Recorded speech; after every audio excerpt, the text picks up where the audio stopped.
they squeezed 4 years into 3 years to get us out to the fight. And I volunteered for submarines primarily because my uncle, who was an admiral in World War II, was a submariner, and I used to listen to his stories. I went through a short submarine school and went up to Manitowoc, Wisconsin. Being a southern boy who'd hardly been north of Washington, D.C., I didn't know what Manitowoc was. And I took the train up there and stepped off into chest-deep snow. It was early January. So we finished the USS Mapiro 376. Put her in commission and sailed down to the Eisenhower locks, which exist today, were not existent at that time. So the only way to get to the ocean from up there was to go down on the Lake Michigan to Chicago and down the Chicago Canal to Lockport, Illinois. And we were put in a floating dry dock. And the dock pumped up in a big Mississippi paddle wheel steamer lashed to the stern. And it pushed us down the Illinois River to the Mississippi and all the way down to New Orleans. And they had to take the periscopes and radar antenna to get us under the lowest bridges. At that point, they restored us. And I remember generally the junior officer on board gets things that nobody else wants.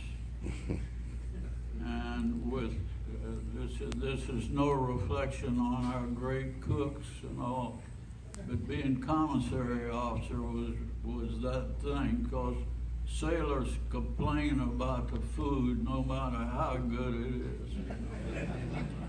And so I was made commissary officer, and we had to load food. And I had a great chief petty officer. Name was Smith. And he said to me, "Ensign Ellis, have you ever done this before?"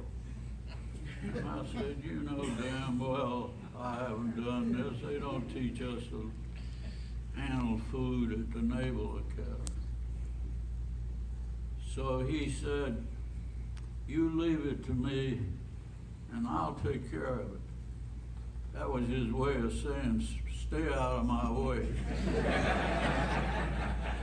And he said, "I know the captain's going to ask you a lot of questions about the food, because food is vital in a submarine."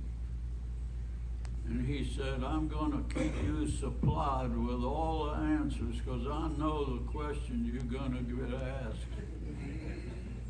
So he did, and I looked pretty good at the boardroom table. The captain kept asking me all these questions, and I had the answers right away. Of course, I didn't even know what was going on. And we would load in our freeze box one thin layer of beef and one thin layer of chicken and so on, all from floor to roof. That's so we could have a varied menu, because you eat your way through the box. And we threw canned goods down in the bilges, just dumped cases into the bilges. Because there's no place to store things on it. Now we're talking about an old submarine, a fleet boat, diesel electric boat. It's quite different today. So we went all the way down. We got down to Lockport, Illinois, and they put us in a dry dock and pumped the dry dock up and lashed this paddle wheel steamer to the stern. And I could step over onto the steamer and talk to this old steamboat captain. It was like Mark Twain all over again. He was telling me stories about the river. In fact, he would put the bow of the dry dock aground on sharp curves.